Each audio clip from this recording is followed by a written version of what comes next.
All right, Lacey, thank you so much for being here on this fine summer day in February. Yeah, right.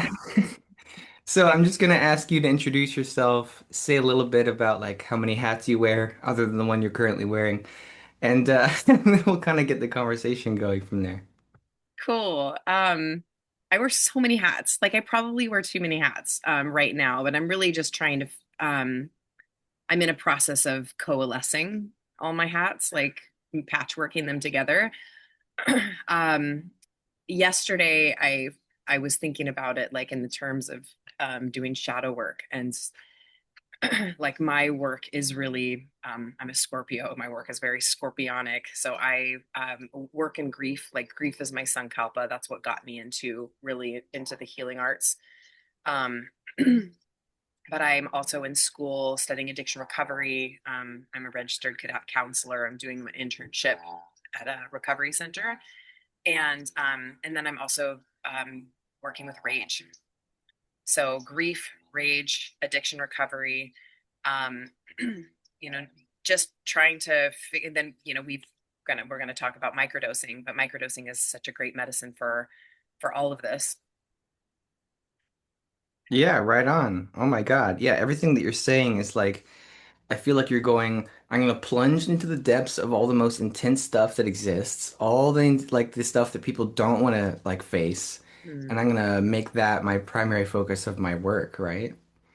Yeah, I mean, I feel like I have a responsibility too because it's a place that doesn't scare me, so there's got to be a reason for that. I mean, of course, sometimes it scares me. Of course, I'm human, but I feel like very initiated by middle age that Hmm. like I do feel like a real responsibility to show up in the places that I'm comfortable where people need someone to be comfortable, where most people aren't. Most Yeah. times when we're in grief, we hide on our own, and that's not where any healing happens. Yeah, I'm interested in what you're saying about being initiated because I mean, my thoughts immediately are just that like a lot of us do have like a life cycle, and then like I used to be kind of in denial about that, like that I would be like, when I'm 18, I should be able to achieve blah blah blah. But now I realize no, there's like kind of like a natural progression of your life where there's like all these lessons you have to go through like in the first, I don't know, quarter of your life. And then like after that you've actually gone through this like maturing, ripening, like a like I'm not necessarily mature, but what I mean is like you age like a fine wine in some points where you go like now I'm able to actually reflect upon my life and understand something on such a deeper level where you go only now do I have like the mission and the experience to actually have some like something like on my belt, to like use for others. You know what I mean? Where you go like now that I'm at this age. I have like I don't know, like you have like one mission early, like maybe like around when you're 20, and then like later 30, 40, your life kind of like pivots into a new area. What do you think about that?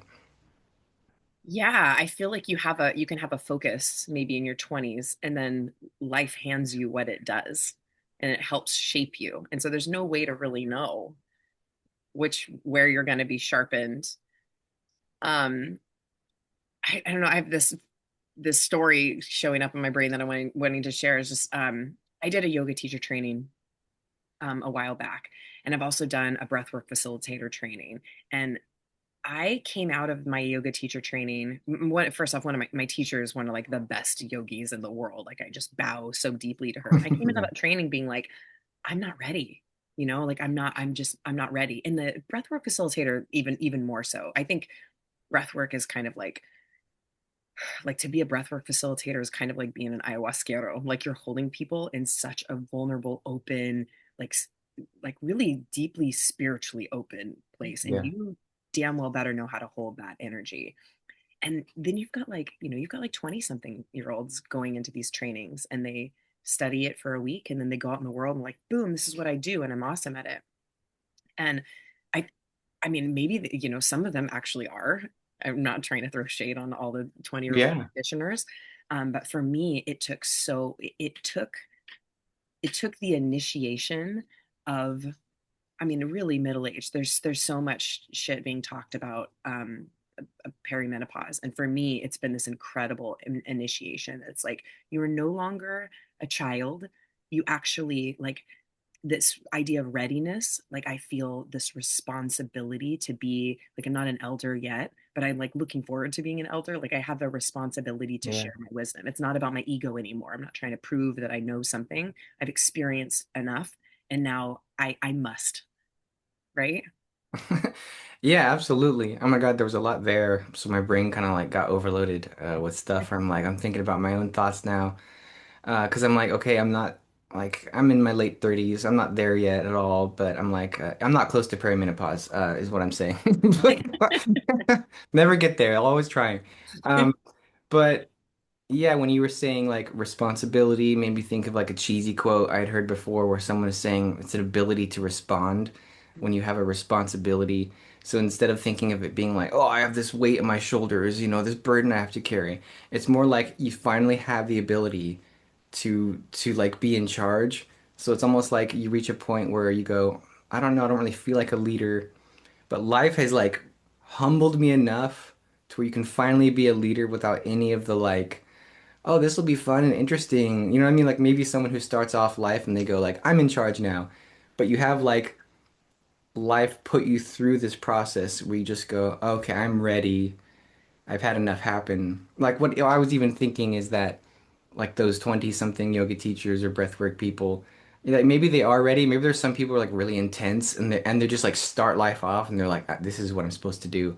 But I just go, some of those people, more life is gonna happen to them so no matter what, they're gonna go through a therapeutic process of just life itself is gonna happen. Like this makes me like I'm all over the place right now, but I'm thinking about how like life now it's itself like a therapeutic thing that happens, and that no matter what you read, no matter what you do, the aging process is something a lot of us just deny.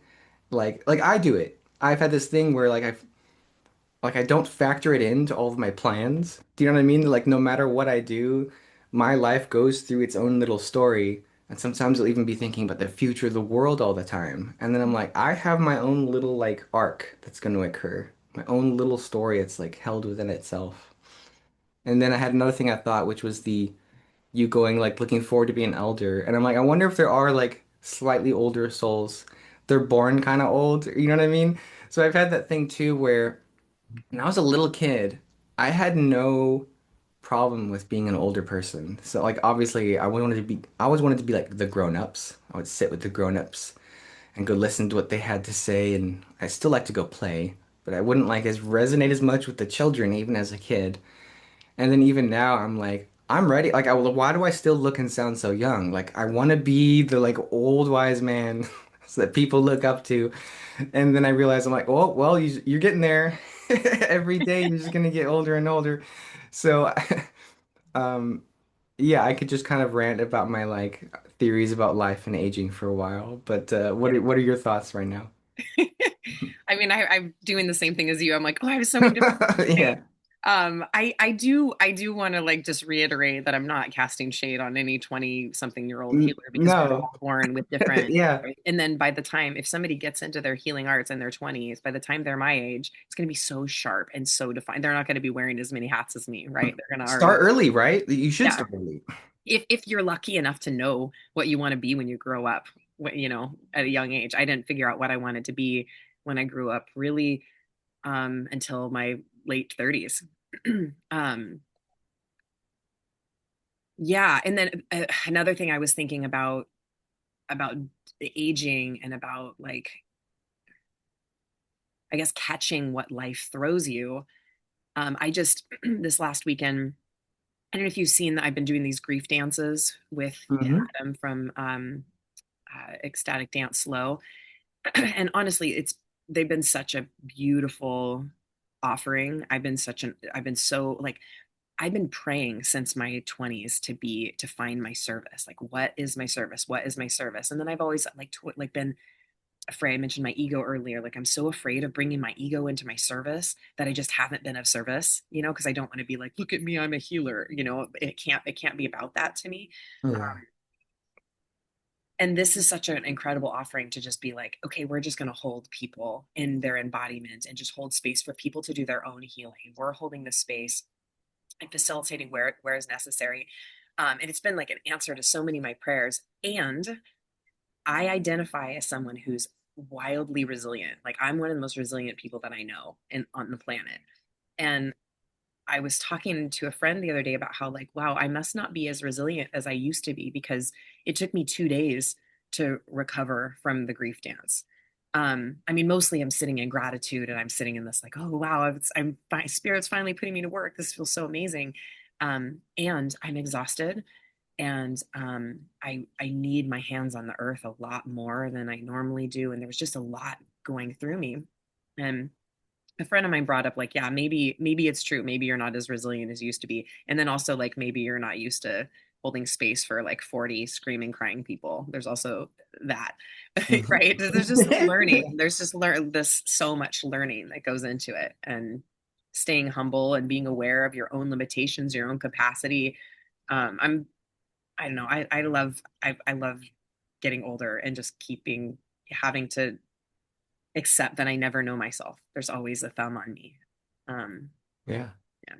I mean, so that's interesting. I'm wondering about that idea of like not being as resilient as you used to be, because I think like what I'm imagining is that's not a problem. That it's almost like you've started to like soften a little bit, or like maybe you've gone through Mm, stuff and you prided yourself on being so resilient. And like you were saying, you're like, I noticed that like how freaking resilient I am compared to some people. You know what I mean? You're like, that's something that you like wear in your sleeve is your own resilience. And then maybe that's part of like your development is going, it's okay to kind of like feel it now. It's okay to like take more time to like recover from this kind of stuff. Is that what you're thinking? it's very insightful. Yeah, that sounds really sweet. Like, yes, like I'm toying around with the word deserve, but like at this phase in my life, I need to be softer with myself. And I love that you said softness. Like, yeah, just to take care, take more care. And I don't know if that means that I'm less resilient. But I need more care. And maybe it is a gift. Yes. Who knows? Could be. I don't know. Yeah, I like it. I like the suggestion. I'm gonna Yeah. toy around with that because I mean I will use the word deserve. We all deserve a little more love and care, right? Like in my 30s, I was able to just power through and it was amazing. It was impressive. Um, and I just don't want to anymore. Like I'm Yeah. raising a child by myself. You know, I've got 3 jobs and I'm going to school. I'm holding space for all these people, and I can take a little bit longer in bath. You know, put a little more Epsom salts in there. It's good. It's fine. Um, Because it makes you stronger later, right? yeah, Because yeah, like a little bit of rest and recovery, I don't know, like going to the gym, if you go every single day, you actually don't recover and don't even like build muscle because you actually need that like little bit of rhythm, that space in between to go yeah, back and forth. Recover, then you can go do something where you kick ass for a while. And if you do it every day, then you just actually you can't maintain it forever. Can't stay yeah, resilient. yeah. Yeah, so let's try and like circle around, we'll circle back to the other stuff that you had talked about. Like which one do you want to mention first? I'll I'll be like Wheel of Fortune, grief, addiction, rage. Well, I know that you're excited to talk about microdosing and psychedelic medicine, and I there is a an echo here with the how the rest is part of the medicine, right? The like you're stronger in those days when you take those days off to recover. Um, and I actually have this tattoo on my this is a the musical, like I'm a singer and this is the musical notation for rest. This is where I don't sing. Yeah. And I love that because that's part of the music, right? That's a very, very important part is where the part where we're still. And I'm experiencing a lull in my microdosing. I'm not microdosing right now. And there's so much medicine in that and just being like gauging gauging where I'm at and gauging how much I've grown and how I'm changed and just like really taking note at some subtle shifts. And maybe we should that maybe I'm going ahead of myself with just I think jumping you're in. perfectly with yourself, and that's totally fine. Because sometimes it's like in the flow that you kind of say more important stuff. No, that's interesting. Yeah, so you're like in a lull right now, and yeah, why is that important? Um, I think because there's so much happening in my life right now that, like, for me, microdosing is such a medicine of subtleties. So, just to give a little bit of context, I microdose specifically with psilocybin. Um, and I jump around from different strains, although I do have a couple that are my very favorite. But yeah, I mean, that's a whole other relationship, right? Is like Yeah. experimenting with different strains is like new and exciting and feeling it out. And again, with the subtleties of like, how is this medicine different than than a different strain, a different medicine? But because I have so much going on, the that extra element can feel like noise. It can feel like something's trying to speak and can't be heard. Does that Yes. make sense? Oh, absolutely. Yeah, keep going. That's great. Yeah. Um, so I don't need any, I can't handle any extra noise right now. Like, yeah. Um, and so I, very intentionally put like, I'm very much looking forward to starting microdosing again. But right now I'm just being still and I'm really observing. God, it's hard to even put it to words, but observing the differences. Yes. Yeah, If you like, even if I were to like make it sound so much less exciting and just talk about it like a science experiment, the only way that you can ever do experiments is they have like the two groups when they're testing for things, the control group.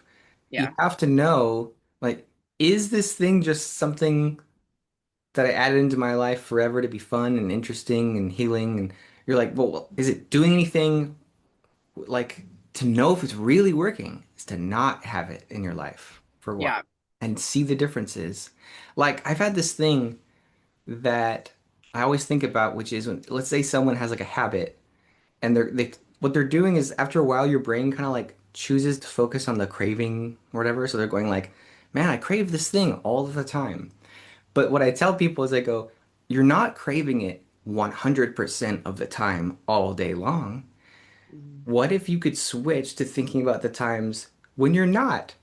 Do you know what I mean? So it's you only notice when something's there, and it's really, really hard to notice like just emptiness. And then there's Yeah, all this space. Like I'd be like, people like some people are crazy, but sometimes in the middle of the night, you're not in your dreams just like constantly smoking. You know, like you take a break even from that kind of a thing. You're not constantly doing that. Um, but you're trying to like notice the difference between like when something is happening when it's not. And yeah, I don't even know where I was going with that. But definitely when you were talking about like it being too much noise, I know what you mean because it's like there's a lesson. Like it's constantly teaching you a lesson. And you're like, maybe you've received enough for the moment and you need like a summer break to kind of absorb what you learned during the spring quarter. You know, do you know what I mean? To actually like, because there's that word yeah. integration which is Mm, extremely popular in this community. And it's the idea that you need a break and a time of reflection. Like even in my life, I have moments where I'll do certain like t styles like rituals and journaling and devotional things. And I'll have times when for some reason I go, I want to just stop all of it and just like break from everything. Like I'm really a big like reset person to try and like do stuff over again and not to get too stuck in a pattern. So I mm, really, really like even when something's working, I'll be like, let's just try not doing it for a while. And then you can kind of like wait for it to call you back in. yeah, Wait for the like so you give yourself space to listen and go, do I feel the desire to get back into doing a dream journaling thing? And then it'll be like, I miss you, Jesse. It's time to come back. And I kind of like that, you know, the yeah, like an old lover meeting them once again. yeah, yeah. That's sweet. I like it. I like that perspective. I really do. And it's funny because I have this special little drawer in my kitchen where I keep my medicine, and I feel it like sing to me sometimes, And there's this part where I feel like I feel guilty almost for not being in relation for taking the break. I mean, yeah, there is this like little bit of like, oh, but I love it so much. I love the insights and I love it so much. And Um, and I miss it. But you're right. Like this is just as magical as the time that I'm like in deep intimacy with it. Yes. Taking this moment of being like, okay, cool. What is it teaching me? How am I integrating those lessons? Um, and also like what I think, and this is partly why I stopped, is because it feels like what a waste when there's all this wisdom happening and all these things I'm being shown that I just don't have the space to really integrate. I don't have the space to really see them. I'm too I need it's like okay, Yeah. yeah. No, I know what you mean. I've even had a time like very recently where I just thought there's like too much, like I want to do more things now, and then I'm like, hey, it's if you have a little bit of empty space and you want to get into reflection mode, and then you can go, hey, let's do something where it's like I'm jumping into some kind of like big meditative state. But there are other times too where you go, hey, I have energy now. I have stuff I want to do, and there's no time for that. I literally like there's no time in the day for me to fit that in because there's lots of good things happening. Like you were like, okay, I have a mother, multiple jobs and things you have to go back and forth and do. And that maybe if you are distracted with doing good work or you're starting to like have a momentum in your life where you're kind of like getting closer and closer to more things you want to do. Like big new things in your life, like that thing you've been praying for. Like you were saying, praying for that service. And maybe a lot of this was like preparation and healing. And you went through it for a long time, right? Like I've gone through a long process like that. And sometimes like you almost get stuck doing that. Like you just want to be healing from the past forever. And then there's something that goes, speaking of singing to you, it sings to you and goes, it's your time to like lead others now. It, Yeah. you're ready. Yeah. No, I'm so glad that you said that because it reminds me of I met with another there's this a woman who's doing great work in the community around grief, and I've seen some of her stuff, and I reached out to her and I was like, I wish I want to chat with you and like share resources and just have somebody else who's doing the work. Um and talk to her about self-care and all the things, and it was we had a really really great meeting, and we talked about our story about what brought us to grief. Like, what was that initiation, right? And and for me, my husband passed away in 2018, and when my daughter was just 3.5, and it was, I mean, it was huge, obviously, but threw my life absolutely upside down. It destroyed my career, my financial life, my like I left America and lived in Indonesia for 3 years after that. Like it was like a huge pivotal turning moment in my life, and I rarely talk about it anymore. I Yeah. rarely bring it into my like I mean it comes up every once in a while. At the grief dance actually it came up for me, which was it was so powerful to me to be a facilitator and also talk about my grief because I think there's a story that I have that I mean it's nuanced. It's all these things. It's not just a story, it's true and Yeah. it's relevant and irrelevant. It's all the things, right? Yeah. I'm like holding them both at the same time where it's like I had this initiation and I've done so much work. And actually, I didn't have the support that I needed to really get through that experience with a ton of grace. I didn't. And so that was what I wanted. I wanted to be that support for people that I didn't have. And so I started to figure out like what was it that I need? How is my needs different than other people going through the same things? And how do I walk with sensitivity to all the people going through different levels of grief as different people, blah, blah, blah. Anyways, Yeah. but having done the work and having, it was 2018. So it was like how many years ago? 7 years ago. My daughter's 11 now. Um, I don't often feel I often feel out of touch with that grief journey because I feel like I'm on the other side. And so it doesn't really feel relevant to my service. And yet it's so relevant. It's like it's so like it almost like it needs to be shared so that people know that I know what they're experiencing. And then also again for me at the grief dance, like it came up for me, the sadness and then all, Yes. all I've carried. Doesn't it's a part of me that I've integrated but Yeah, exactly. yeah, but Yeah. not that I've shed, right? Yeah, of course was maybe you're not supposed to.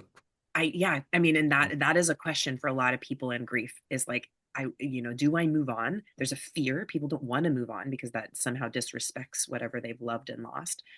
Um, and we don't. We integrate it. Yeah. Yeah. So I was thinking like it could be the way you initially told the story over and over again that, and I'm sure this is true, is that talking and telling your story, no matter how much it annoys people or yourself even, is part of the process of processing it, right? Of getting through it. And that maybe what happens now is when you tell it, there's a different connection to it. So you're no longer like inside of the like of the experience or whatever, like still like trying to move through it. So maybe it's almost like it seems like a little bit to the side, or I'm trying to think of like a metaphor where you go like, oh, that is a person from like 8 years ago, huh? And like you're able to kind of like look at it differently and go, it's no longer like this thing that I'm in, Yeah. but you go, now I take it with me. So it's like it's still there like your companion, and you can access it when you need to, but it's not just like overwhelming you all the time. Yeah.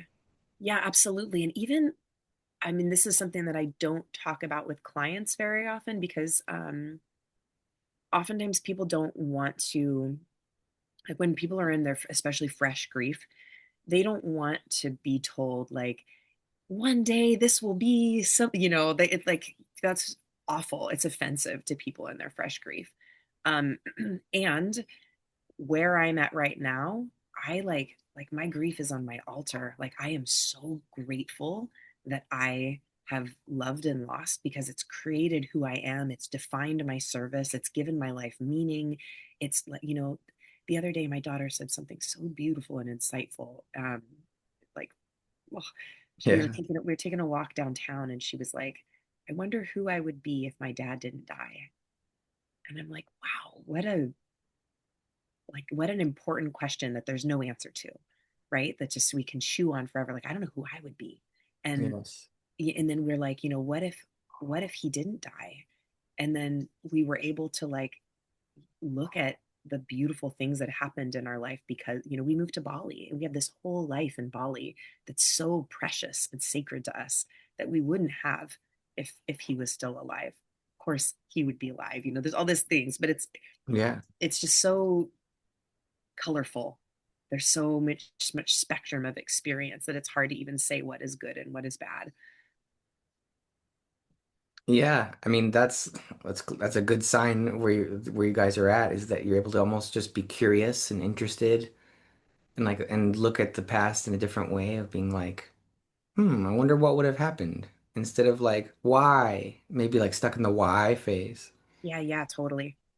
Totally. And I mean, we spoke of initiations a couple times. Like that feels like an initiation to get to Right. that point in the grief where you can be just a little more curious and less attached to the judgment of of being so bad, so awful. It was fucking horrible. It's terrible. I'm sorry if I'm Yeah. not supposed to cuss on No, here, no, but I love it. Fuck it yeah, was say that whatever you want to say. like it's fucking terrible. Yeah, yeah. Obviously it was horrific. Um, and like oh gosh, somebody posted on Facebook a couple days ago in reflection of the grief dance of like the magic in life, like the true, real deep growth doesn't happen in the 11 light space. Like it can, but it's fueled. The fertilizer is the grief and the sorrow and that ugly shit that we don't want to look at. And so I'm so grateful for the compost. Yeah. Right on, yeah. I like that. Um, yeah, because I mean, you did start off and you were like, I'm a very scorpionic person. So I mean, like, it's somewhat in your nature, but it means probably just on the face of it, you display it more. But really, that's just like something fundamental to human beings is the whole, like I've always been drawn to the idea of transformation, death and resurrection, all of that kind of like archetypal stuff. To the point where I almost like intentionally try to like I was saying, like force myself into like a crisis. Like I have to have like a tiny crisis every day. What did I learn today? What kind of like learning experience? And I like the idea of like feeling like I was like transformed or Yeah. like I'll hear about other people and they'll be like they'll say like the average person tries to keep their life really like stable and like avoid anything that like upsets their worldview. And I'm like, oh my God, no, I've just been intentionally my whole life trying to go through many periods where I'm like, what if everything I knew was wrong? That's really exciting to me. Like, what if, Yeah. you know what I mean? Like, what if my whole life was uprooted and then I had to like go live somewhere else, or but I was prepared for it at that moment. It's like that's a fun thing for me, and I had to realize maybe that's not what everyone needs to go through too. I'm the like I was saying, going through like a 5 year period where like I wish I could be this person for 5 years and this person for 5 years. Mm. Um, but I'm just kind of rambling to see where you want to go with the whole compost thing. If you want to keep talking about that. I mean, I deeply Right. relate to what you're saying about the Yeah. like, yeah, I mean, and I lived my life like that for a long time. When I was 18, I bought an old Volkswagen, like a 1971 Volkswagen, and I lived in it for 7 years. And I just traveled around by Wow. myself, and like, Wow. it broke down a couple times. I hitchhiked across America by myself. It's crazy. I think Hell yeah. that's shit I did, but it was all in this. It was all because of growth and experience and the crises, the many crises that we grow from. And I'll tell you what, Jesse, like that sounds so exhausting to me right now. Yeah, yeah, of I'm course. in a, like in a different phase in my life where I'm like, oh my God, I'm so exhausted just thinking about all this shit that I like, man, it was just so fast and all the manifestations happening so fast. Like I just I deeply want peace. like um yeah, and maybe it'll be cycle. Maybe it will be a cycle, but it might just be a part of this like perimenopause experience where I'm like, okay, actually, I need things to slow down. Like Yeah. the Well, it fire, could be I need that to. it's like a spiral. It could be that like you start off and you go, let's accelerate this process and do some intense shit. So then you go Mhm. like, let's go live in a truck or whatever, what van for 7 years. Do you go through 7 year periods all the time, or is it just is that I've coincidence? tried to track it, but I don't know. They say that that's what happens, so I believe them. Yeah, who knows? Maybe you have like a pattern going on. Yeah, It could be that what happens is then you kind of, like I was saying earlier, you soften over time because then the intensity kind of doesn't need to, you don't need to go through the same crazy lessons anymore because you're being shaped into something and you're getting closer and closer to that shape of who you're supposed to be. yeah, And then the actual like intention changes. So, like I was saying, is like maybe so instead of having to like go through a crisis, now you're learning how to like reverse roles and then other people around you might be the ones going through it. And then you're the person who's like been there, done that. Now I'm the, like you had said, something like a space holder or whatever. You're just like, here you go. I have the strength now, the capacity to kind of be the role that maybe, I don't know if you had. Like, did you have someone in your life that was like mentor for you, or were you kind of more independent? I mean, I wish Yeah. I wanted that Yeah. mentorship so badly. But again, I also skipped the country, like my husband died in May and I moved to Bali in November. In that period from May to November, I barely even remember. It was like I had a heart attack. like um but yeah, it was a mess. There was one I mean, there were some people for sure who showed up in incredible capacity and it absolutely, but there was one woman who took me to the beach. She was an elder in the community, and she took me to the beach and she drew an ash circle and she drummed. It was a private, but basically a private beach. There's nobody there. And she drummed and went on her drum for like an hour and let me scream. And I was like, I lost my voice for days, maybe even a week afterwards, but like Wow. just screamed, dropped to my knees with the tears and the crying and the rage and worked it through. And I'm like certain that that was years of therapy that one afternoon. Just and so I just it really showed me what like holding space and just being with somebody and allowing them to have some sort of embodiment um, and work through. I mean, Yeah. Because yeah, aren't we always modifying ourselves with like the expectation that someone's going to react a certain way? How are they going to think this doesn't really fit in? They're gonna say, "Oh my God, are you okay? I need to stop what's happening." Or you have you lost your mind? We need to like stop this so because like sad. you know what I mean? It's almost like Yeah. But like when I hear a crying baby, it kind of gives you a little bit of that, like, oh, you gotta go help the baby. You gotta go stop that. It's Yeah. instinctive for most people, and of course it is. You want to help people. But sometimes, I mean, definitely, please, people, go tend to your crying babies. But I'm not saying that. Yeah, yeah, I'm yeah. saying that there are certain moments when an adult needs to have you wait until it's done. Yeah. Yes. Yes. Absolutely. Absolutely. And I think like I'm at a place where it's happened a couple times where someone will scream in my presence or really like hugely emote, and my gut, my initial reaction is yes. And I'm like, okay, cool. Like then I'm Yeah. doing what I'm supposed to be doing because like it's not shying away. And that's taken a lot of work for me to get to that place where I don't shy away from other people's like big feelings. Like, oh Mhm. yes, like let me see that, you know? Yes. Yeah. Yeah, because you're like maybe you love it when you see it in others because you're always kind of going like, kind of wish I could be doing that, right? Yeah, I know You know, shit. I really wish that it was safe. It was always, oh God. I mean, just our society, like the big emotions. I mean, a woman in her rage too is like a different thing. Like, I mean, I see men access their rage in such a powerful way. And I guess, there's mud in that too, because that's the, and I don't mean to just total gender box people, but in a very general sense, the masculine feels like anger is the only emotion that they're allowed to access without being a pansy. hmm And for women just get so knocked on their, like, a woman in rage is like, oh, she must be on her period, or like, oh, what Yeah. a bitch, or there's all these judgments that we cast on women for being like, it's in our righteous anger. It's just so problematic. That's funny because then it's like I can see like the pattern between the genders is like the rage thing.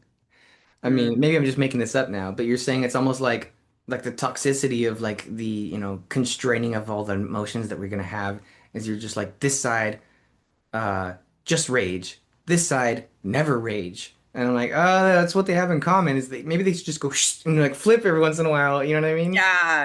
yeah, yeah, totally, totally. I mean, I think there's nothing more whole, like a man who can hold, like, I mean, honestly, my husband could do this, could hold my rage, could just sit and be a rock for my rage. And it was like actually what a rock can do for our rage is take it to the, like, a rock stays cool, right? Unless you heat it, but like you can literally have a rock take the heat of your rage and help you.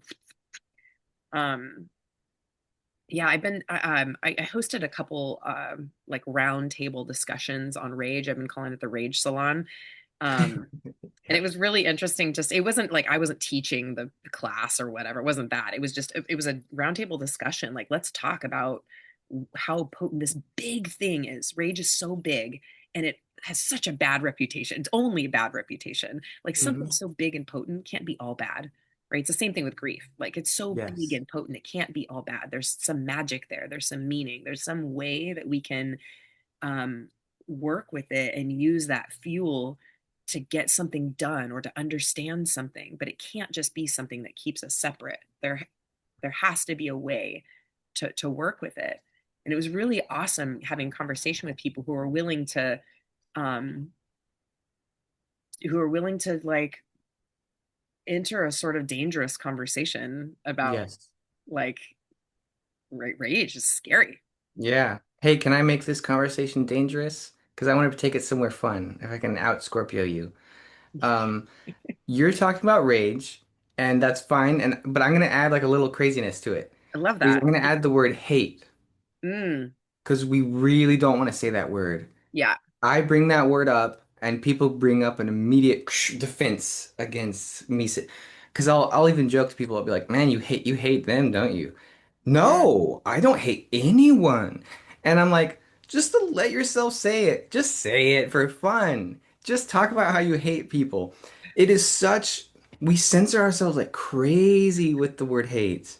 It is so much the shadow of modern society to not say hate. There's a huge taboo around that word. yeah. And I think that it's just rage. It's just a different word. let yourself go through it. But oh my God, we put our like these handcuffs over that word because it goes against everything that we stand for as people of being loving. So you Yeah. go, I'm a loving person. I never feel that feeling. And if you avoid that, it is in there somewhere and it is manifesting in your life at some point. So I think anyway, that's like a shadow thing that like I think is really important. I'm really excited about. I don't know if you agree, but the hate thing is like I so love that you're excited about hate. Uh, I mean, this is a good conversation, and I'm surprised that nobody's brought it up. Like I've thought about it a little bit. Like I am very intentional when I use the word hate, and there are some things that I hate, but I am very intentional. But I haven't associated it with rage until you just said it, and I suppose because like the root of my rage comes from like injustice and like my boundaries being crossed. Those are the two things that piss me off the most, I think, and that's where I get real like Mm. righteous Yeah. about, and it's big. um but bringing the word hate in it, is it that I hate the injustice? Oh, which I do. I'm comfortable saying that, but like I hate the people. I mean, this is it, right? Like, who do I hate? How do I bring hate into this? Because I don't know that, like, when my daughter steps over my boundaries, I don't hate my daughter ever. Like, there's no Yeah. nothing, but I do hate when she does that. Yeah. And there's, But it's a, you let it pass though. mm, What I'm trying to say is that like I guess what I'm trying to like figure out here, I'm just processing while you're listening. How about that? Is the idea that I think there's like, and I think this is literally just a word, and I'm trying to be a little bit triggering with the word right now because I really do think that it's just like a locked in rage moment that becomes part of like a belief, becomes something that kind of gets stuck. And that hate is like a thing that can just go and come up and like phase through you really quickly. And that what you do is if you repress it, it becomes a buried, hidden part of you, and that it's kind of like still there. And you go, gross. I never feel that. I never get hungry. That's impossible. It's like, come on, you're a human being. Um, Anyway, I just thought I'd bring that up because I had read this guy say, hate is the new sex, and he was trying to be really like provocative. So he was saying in the Victorian era, sex was so repressed you wouldn't even hint at it in society. In like modern polite society, they would put like the legs of pianos, they would like dress them because it was seen as immodest. The legs. I'm trying to tell you like how repressed the society was Yeah. when it came to sexuality.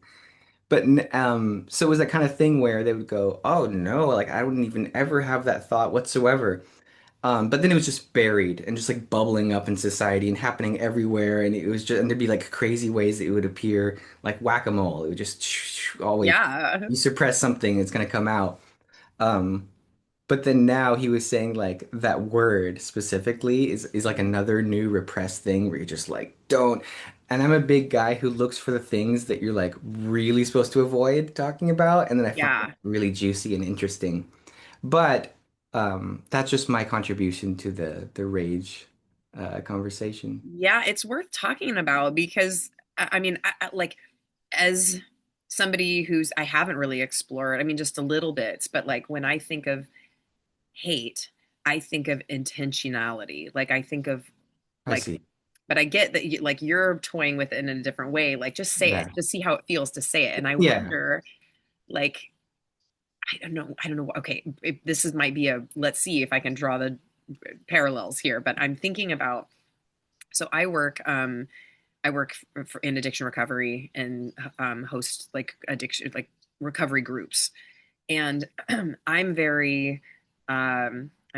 progressive and I'm very much passionate about harm reduction. And somebody came in and they're like, they're there because of weed or something, and I'm like, oh my Hmm. god, this is ridiculous. But I'm talking about um the possibility for like people to not be in addiction forever. And these are Yes. like my beliefs I hold are people aren't sick forever. I believe some people need to adopt that thinking. If that helps them to stay clean and to make their lives better, then I'm all for it. Like just believe that. But I like to hold the hope and the belief that people can actually get better and whatever. Anyways, um, Me I too. was leading a group yesterday with yesterday with people who were like real, like deep, dark addicts. And it wasn't safe. I was noticing that it wasn't safe for me to introduce those ideas to, it wasn't appropriate. The timing wasn't appropriate for me to introduce those ideas to this group.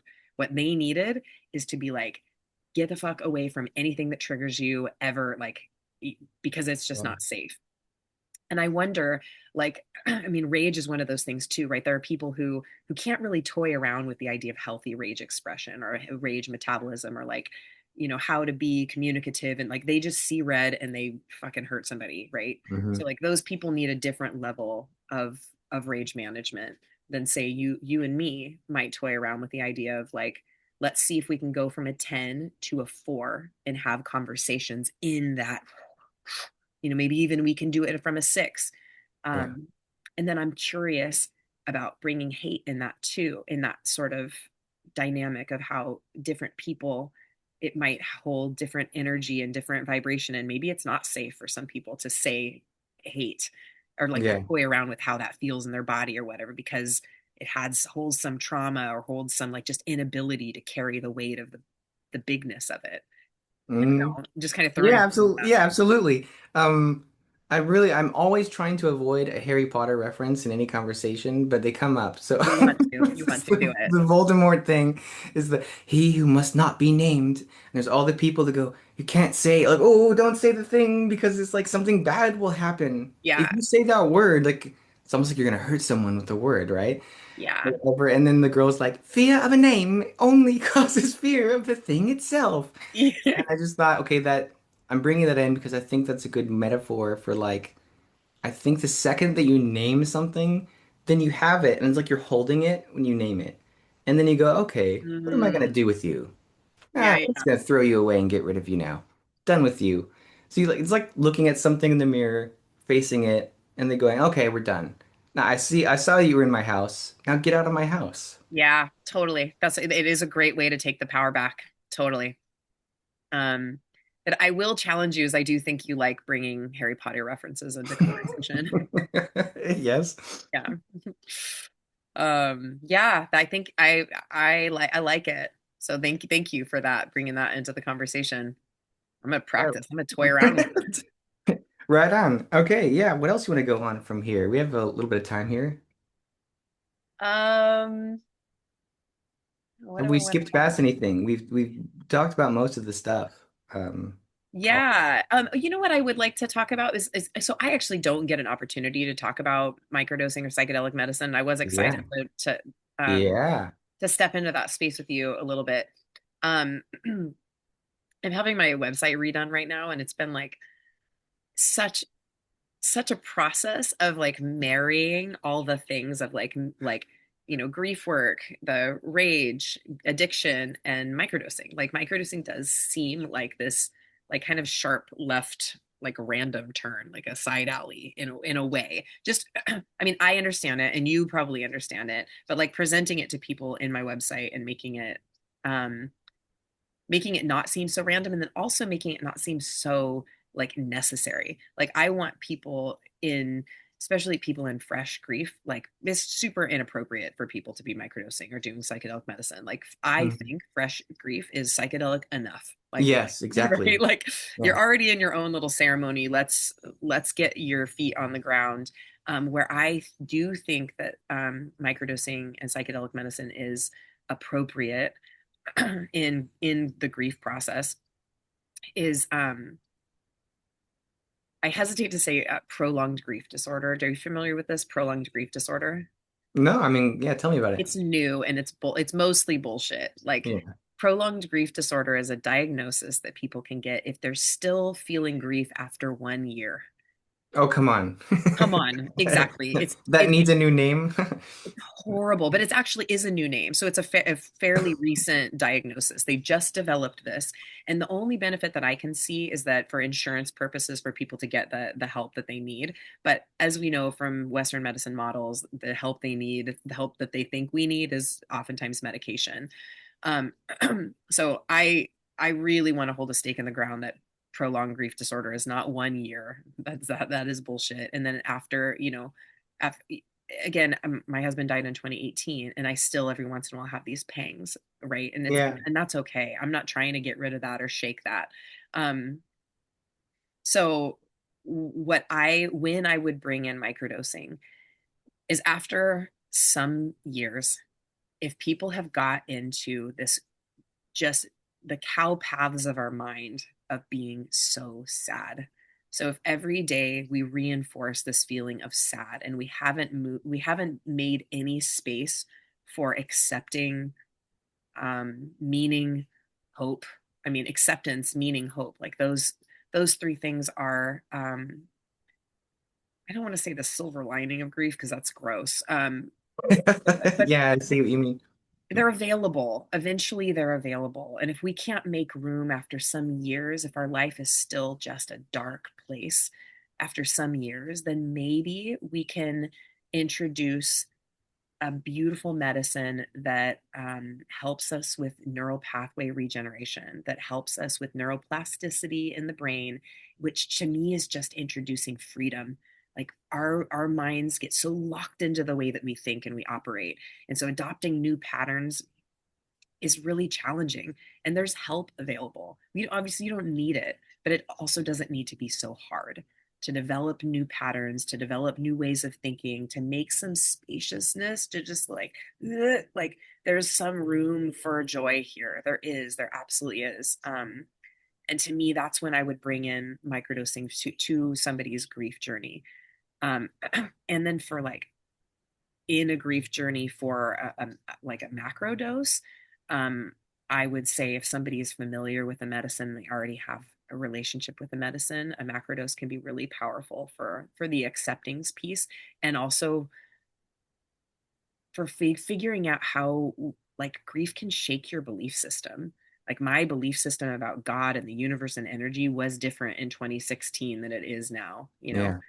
um, and so helping, like getting some understanding of what your new belief system is, I think that can be really, really helpful. In more fresh grief, I would say like probably have a guide, but I've changed my thoughts around having guides in the last couple of years. Like Yeah. I started my psychedelic journey without a guide. And I had some really scary experiences. Yeah. Um, Don't you think what's going on here is that so many people are now guides or facilitators or whatever you want to call it, and we're only hearing advice from those people who want to work with you. I want someone to work with. Give me something to do. People always want something actively. Speaking of like, it's almost like a masculine energy. It's just like, what can I help you fix? Let me do something. But I feel like the secret magic is just go it alone. You're gonna be fine. There are things you can learn alone, and might just be for specific types of people, that it's in the solitude, like I was saying, of not thinking someone's there going, I wonder what's happening. Are you okay? And even the feeling of knowing this is an completely internal experience that no one even can feel it but me. No one exactly knows what's going on. That it's almost like an anti-therapy because so much of therapy is about like it's all great because it's all a tool that we all need. It's like getting in a circle, being together with someone, being in a round table, you and me talking and trying to like express stuff to each other. But there is something that goes on in the sacred secretness of our hearts that sometimes you can't even talk about it. Sometimes there's not much to even be said, and it's just something that happens. Like for me to get like a little deep here, is like I had an experience and it just felt like there was medicine and work being done on my heart where it was just melting and it was just tears and snot of years, years of tears coming out, and it was the most beautiful thing. The most beautiful thing that I've reached a point where I just go, how do I not? I need to avoid preaching this to people because it's like I was saying, it's an internal thing. I don't know when it's right for others, but I just go, it's the most healing I've ever experienced. And I try to almost not get too exaggerating about it, but I reach points where I'm like, I don't know, is there anything better in the world? Like, is there anything more powerful than this? I don't know. But then that kind of like scares people because they'll be like, powerful? I need something gentle. Right. Be gentle to me. But it can also be that it is gentle if that's what you're needing. Because I consider it like an adaptogen where like you're meeting someone for the first time and it's like a plant therapist that kind of knows the approach that you're needing and the time that you're needing it. So for first timers, I've heard even people say that it'll be more gentle with you. And it's like my first experience was just a joyful thing Mm. where there was like a children's song that came up to me of the I don't know if you've ever heard this like church song of the I've got the joy, joy, joy, joy down in. But like it was weird how like that song came up from my childhood. And then it became the That's most sweet. profound thing I'd ever experienced where I was just like, Sweet. you never have the depths of joy ever, and you're like a mechanical being robot. And it was like tapping into emotions again. And I'm like, whoa, that was just like a little moment I had that day. And if like if we could bring joy in the midst of grief, that would be amazing, wouldn't it? Absolutely. Yeah, absolutely. I would totally agree. I mean, I think that being by ourselves and being comfortable with ourselves and really cultivating a self-love and like how much joy we can for some people, the idea that I can experience a ton of joy all by myself is Yeah. very like that is a new idea for them. And for that, I think this medicine is so potent and powerful for helping build that. It's all it's you. Everything that's happening is you. All the things that happen when you close your eyes and you see all those magical stories play out, like that's all you. And so, I mean, this medicine has been paramount in helping me fall in love with myself. I will say though that for some people, the idea of going to those realms by themselves is very scary. Oh yeah, it might be only for intense people like Jesse who Yeah, want to go it yeah, alone, and probably most people really, really could use like I actually would recommend a lot of people, I would say it gets rid of a lot of the maybe like the nerves of not knowing what's going to happen. It'd be great to have a person with you. yeah. I mean, even like what I've done, I held space for a friend's a little bit ago, and we didn't talk. I mean, we barely like for the most part, I wasn't watching her. I Yeah. wasn't, Yeah. so she could have that snot-filled experience without be worrying about me noticing or whatever. But Yeah. I could be there to like hand her a tissue and then walk away. Like it doesn't need to be like this whole, but just to know somebody's there just in case, or like if I need something, if I need help going to the bathroom or whatever, like Yeah. sorry I mean, about that's why they call it used to, or they still call it a sitter, I suppose, but maybe in the therapeutic world, they don't really call it sitter as much. But it reminds me of like a babysitter. Maybe yeah, for like the older kids, when you hand off the kids to the babysitter and you're like, okay, there's not much you have to do for them, but I just want you to kind of like be there to just kind of monitor the situation from a distance, make sure yeah, that nothing, like everything's smooth, and that's all you have to do. yeah. And then another thing I've done for somebody is like, hey, I'm gonna be doing this thing, and so we had a talk before and afterwards. So I wasn't there, but I got to let her know like what kind of things to bring to prepare for herself and what to kind of expect, and like make sure that she has blah blah blah, make sure it's a safe space that people aren't going to come and go, what all those things. Just having somebody like be like, it's okay, you got this is so valuable. I Yeah, mean, we're absolutely. really like independent agency, all this thing is so amazing, but our nervous systems are wired for co-regulation, and that's just a beautiful thing. Yes. Yeah. So yeah, I think my thought to you would be like you're gonna do whatever you know is right. But I'm like, when you're making your new website, I see microdosing as almost like the hub of the wheel that ties it all together. Like it was almost like things that are all kind of like used to maybe not seem interrelated. It's like the thing that kind of pulls them all together at the center. But then, like you said, it doesn't have to be in this like you gotta do it because it's like this is what I love, so you have to do what I want you. Like when like therapists learn a technique, sometimes they go, "Who do I go practice on?" You Right. don't that maybe you could kind of pitch it to yourself as being like, or to I mean to others that being like we go through like a consultation and I figure out what you need. Some people need Yeah. this, some people need that. Not everyone needs it. But if you find yourself needing that, um, I think my general rule is that people have to ask, and then that kind of means they're already interested. Like it's never something you would like push on someone. Yeah, Yeah, that's exactly what my concern is I don't want any, there's like I've had some hesitancy about saying some woo woo thing or being too woo woo. And I'm like, I've kind of gotten over that because grief is just woo woo. Like there's this woo yes, woo inevitability in grief. yes. But I do see some people who are very like normal, I've got some like muggle clients. Yeah.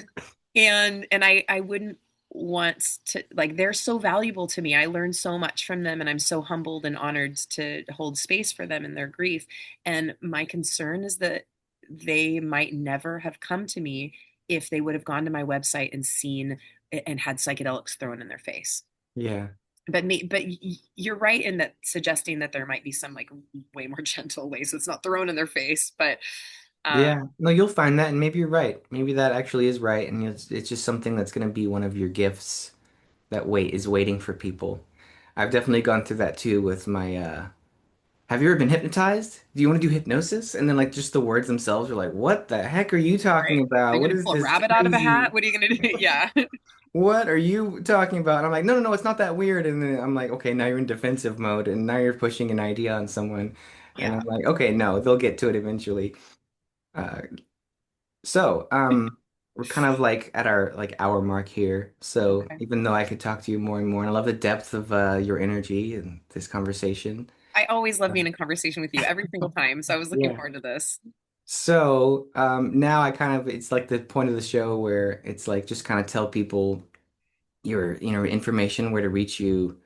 Like what is your website? Like tell us that kind of stuff. Well, it's under construction, as I said, but it's Okay. well, there's two websites, and I'm marrying the two, but lossandliberation.com. That's Yes. where you can find my story and a lot of my grief work. And then I also have wildlistening.com, which is more of the psychedelic stuff. Again, working on marrying that. And then I'm on the socials as Loss and Liberation and also Wild Listening. Um, I just started I'll be offering a grief group at the Goddess Temple in Morro Bay, which, Hmm. contrary to popular belief, is not just for women. So men can come too. And so my grief group will be offered on the third Wednesday of every month. And I'll post some of that on my socials too.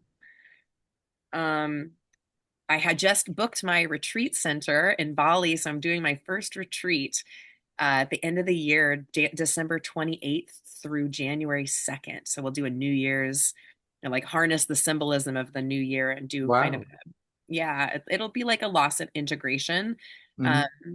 but it will be a lot of celebration and relaxing. And it's on site there's two waterfalls on the retreat center property. So it'll be, I'm very, very much looking forward to this. This is something I've been working on for a long time. Nice. Yeah, that is something that like it's from your past and then like you're offering it to other people now. You're like, hey, come join me, right? Yeah. That's really cool. My Bali. I get to show people my Bali and introduce them to some of my favorite people and waterfalls and temples and really, yeah, yeah. Okay. Well, thank you very much for being here, and that's it. Thanks a lot. Okay. Thanks, Jesse. It's good to see you. Enjoy the sunshine.